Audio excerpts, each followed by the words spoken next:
Five and five questions and answers in 5 minutes, summarizes articles from our Rotary magazine. Today's article is introduced on the cover of the March 2021 issue, which reads Wasteland. The article starts on page 38 and it is titled, I want to get this, A Conversation with Catherine Coleman Flowers. Let's begin 5 and 5. Question 1. How can someone receive the MacArthur Fellowship, also known as the Genius Grant? If you are on the precipice of a great discovery or a game-changing idea, lost my place, the John T. and Catherine D. MacArthur Foundation is looking to honor your creativity and your talent. Each fellow gets a no-strings-attached $625,000. Last October, Catherine Coleman Flowers received one of these Genius Grants. She is an environmental health advocate who brought attention to America's dirty secret, the failing water and waste sanitation infrastructure in rural areas and its role in perpetuating health and socioeconomic disparities. Question 2. Why are waste sanitation systems still a problem in the United States, the wealthiest country in the world? Here are 2 reasons. First, money. Rural towns lack a tax base to fund long-lasting infrastructure. And in some places where structures break down, the manufacturer is not blamed. Rather, the low-income person who didn't design it and can't afford it faces fines or criminal charges due to their inability to install costly septic systems. It's a vicious cycle.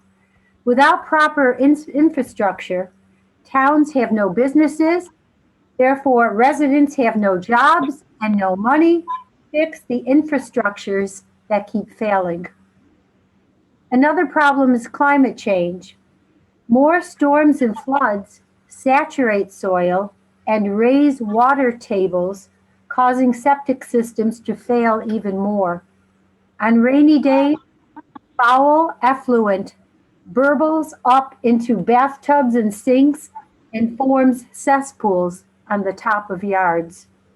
In addition, warmer temperatures are lengthening the infectious season for parasites, such as blood-feeding hookworms, believed to have been eradicated, but now making a frightening comeback.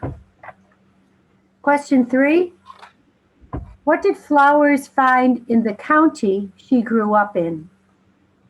With a grant from the United States Environmental Protection Agency, Flowers and local volunteers surveyed half of all households in her home county of Lowndes, Alabama.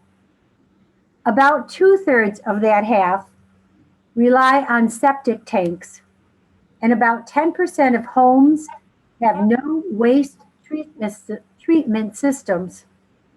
Respondents described trouble with their systems. Even those who were connected to municipal systems or sewers or have septic tanks sanctioned by the state. Question 4. How is poor sanitation connected with the coronavirus? Flowers warns the sanitation crisis is much larger than just waste management, much larger than environmental justice. She says it's no longer okay to look the other way and think that the rural crisis is contained over there, since there's no sewage in our backyards. Instead, we need to be concerned.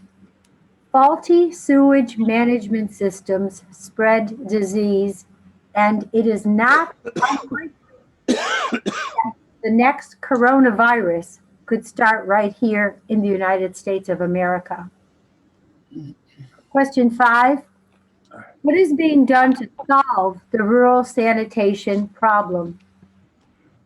Flowers and environmental engineers from Columbia University are developing a new kind of toilet that acts as a mini sewage treatment facility, similar to what astronauts use in the International Space Station.